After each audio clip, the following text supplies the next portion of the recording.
Salut, c'est Anthony, je suis ravi de vous retrouver pour cette nouvelle vidéo. J'ai tout de suite une question particulière à vous poser.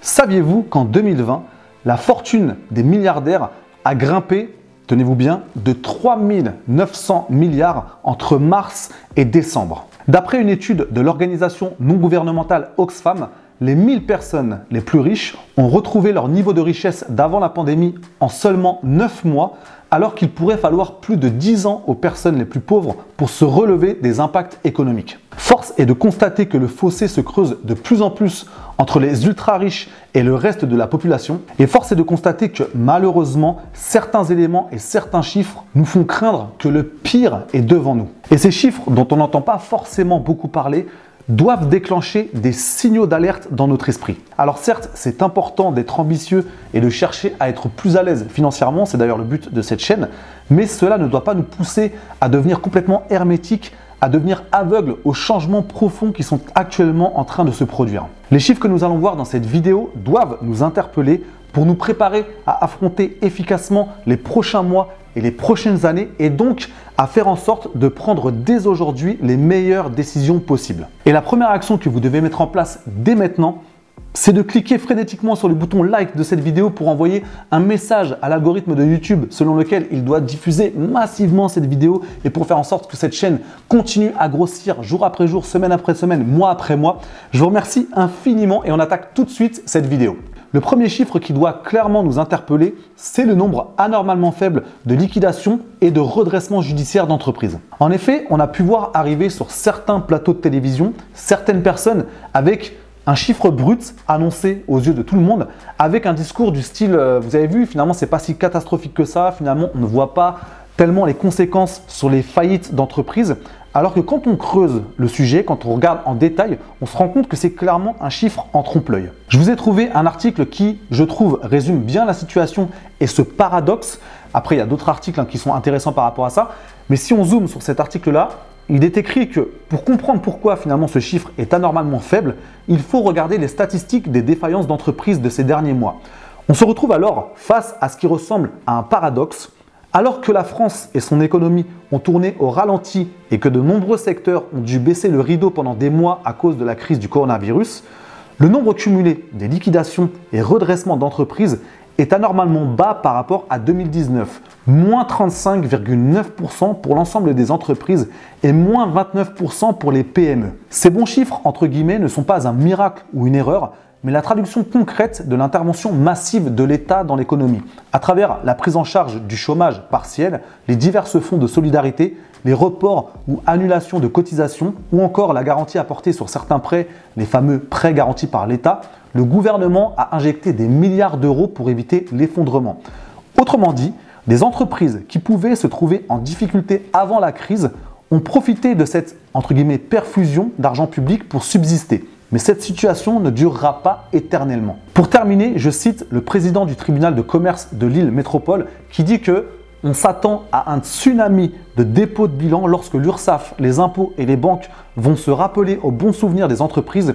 Tout ce mur de dette, il faudra bien le franchir à un moment ou à un autre. Tout ceci nous fait clairement comprendre que les chiffres des faillites d'entreprises en 2020 sont clairement des chiffres en trompe-l'œil et que c'est juste retarder l'échéance pour beaucoup de sociétés qui malheureusement ne pourront pas résister à la crise dans laquelle nous sommes actuellement parce qu'il y a des sociétés qui ne peuvent tout simplement plus travailler et ça depuis plusieurs mois maintenant. Si je pense par exemple au restaurant, à l'heure actuelle c'est toujours fermé donc je ne vois pas comment on peut malheureusement rattraper le retard et faire en sorte d'honorer toutes ces dettes.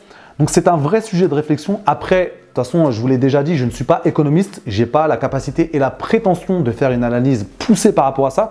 Mais comme je vous disais, c'est des signaux d'alerte qu'on a dans notre esprit qui nous font comprendre que finalement, est-ce qu'on a vraiment tout vu de cette crise-là ou est-ce que le pire n'est pas à venir? Il y a d'ailleurs un terme qu'on avait déjà évoqué sur cette chaîne et qui caractérise les sociétés qui sont sous perfusion et qui étaient déjà mal en point avant la crise. C'est ce qu'on appelle les sociétés zombies. Et ça, c'est un vrai sujet sur lequel beaucoup de personnes se penchent pour savoir quelles pourraient être les conséquences de ça dans les prochains mois et les prochaines années. Donc ça, c'est vraiment le premier point, les premiers chiffres que je voulais voir par rapport à vous pour allumer un premier signal d'alerte dans notre esprit. Le deuxième élément que je voulais voir avec vous, et là il n'y a pas du tout besoin d'être un économiste ou d'avoir des notions d'économie pour comprendre qu'il y a peut-être un petit problème par rapport à ça, ce sont les chiffres du chômage. Si on va sur le site de l'INSEE, on se rend compte qu'au quatrième trimestre 2020, le taux de chômage se replie à nouveau à 8%. Donc, au quatrième trimestre 2020, le nombre de chômeurs au sens du BIT atteint 2,4 millions de personnes en France hors Mayotte, en baisse de 340 000 personnes. Sur le trimestre, le taux de chômage au sens du BIT recule de 1,1 point à 8% de la population active. Et c'est là où ça va devenir intéressant.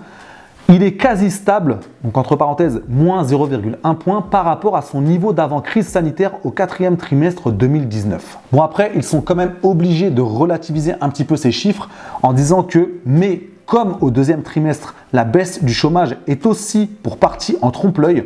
En raison du deuxième confinement entre le 30 octobre et le 15 décembre, un nombre important de personnes ont basculé vers l'inactivité, faute notamment de pouvoir réaliser des recherches actives d'emploi dans les conditions habituelles. Alors je vous ai aussi trouvé un autre article pour mieux comprendre ce paradoxe des chiffres du chômage et pour finalement comprendre pourquoi on se retrouve à avoir des chiffres qui sont équivalents, voire légèrement inférieurs à ce qu'on avait pu voir avant la crise sanitaire. Donc vous avez vu, je fais mes devoirs, je sélectionne certains articles pour appuyer mes propos. Donc cet article nous dit que pour comprendre cet apparent paradoxe, il est nécessaire de revenir sur la définition du chômage. L'INSEE utilise celle produite par le Bureau international du travail, donc le BIT.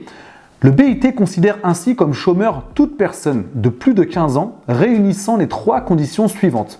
Premièrement, être sans travail, c'est-à-dire ne pas avoir travaillé du tout au cours de la semaine de référence utilisée pour l'enquête statistique.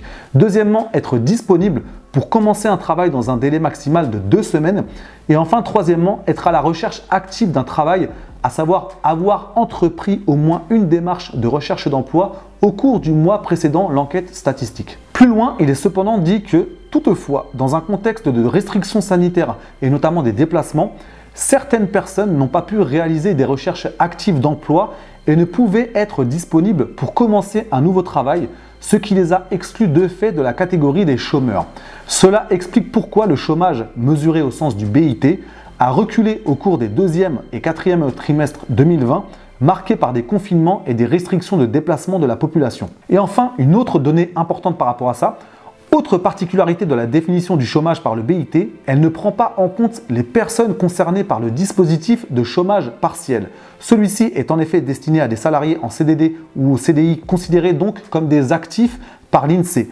En revanche, le risque est grand de voir ces salariés venir gonfler les chiffres du chômage après l'arrêt de ce dispositif d'aide. Comme le premier élément que nous avons vu juste avant en ce qui concerne le nombre de faillites d'entreprises observées en 2020, les chiffres du chômage sont clairement des chiffres en trompe-l'œil. Il y a des questions à se poser par rapport à ça. On peut se dire que de toute façon, le jour où les dispositifs d'aide vont s'arrêter, on risque à ce moment-là de voir les vraies conséquences de la crise dans laquelle nous sommes actuellement. Donc c'est important d'en prendre conscience. Comme je le disais en début de vidéo, certes, on est sur une chaîne où on parle d'argent, on parle d'objectifs en ce qui concerne la liberté financière. On est vraiment ambitieux par rapport à ça, mais c'est important de ne pas avoir des œillères qui finalement nous empêcherait de voir réellement la situation qu'on a sous nos yeux, le contexte actuel. C'est important de comprendre ça pour prendre les meilleures décisions, pour savoir quelle stratégie adopter, quelles actions mettre en place, pour aussi tout simplement avoir ce côté empathique, parce que c'est important de ne pas être en mode je trace ma route, de toute façon moi je sais comment y arriver et limite j'écrase les autres. C'est vraiment pas l'esprit que je veux mettre sur cette chaîne. C'est quelque chose qui me tient à cœur d'ouvrir les yeux sur ce qui se passe, parce que malheureusement on est dans une situation où il y a des changements profonds par rapport à ça. Donc c'est un petit peu le but de cette vidéo là, même si encore une fois, comme je disais tout à l'heure, je ne suis pas économiste, c'est pas mon cœur de métier, mais à un moment donné on peut juste aussi se poser des questions par rapport à ces chiffres là. On se dit que là, sur les deux premiers éléments qu'on a vus, il y a clairement des données qui sont en trompe-l'œil et que malheureusement il est vraisemblable que le pire soit devant nous par rapport à cette crise. Et enfin, troisième élément que je voulais absolument voir avec vous aujourd'hui dans cette vidéo, ce sont toutes les conséquences de cette stratégie du quoi qu'il en coûte. Alors on ne va pas partir sur un débat politique, on va simplement s'en tenir à des données brutes, à des chiffres bruts. Chacun après peut faire sa propre analyse, sa propre interprétation par rapport à ça.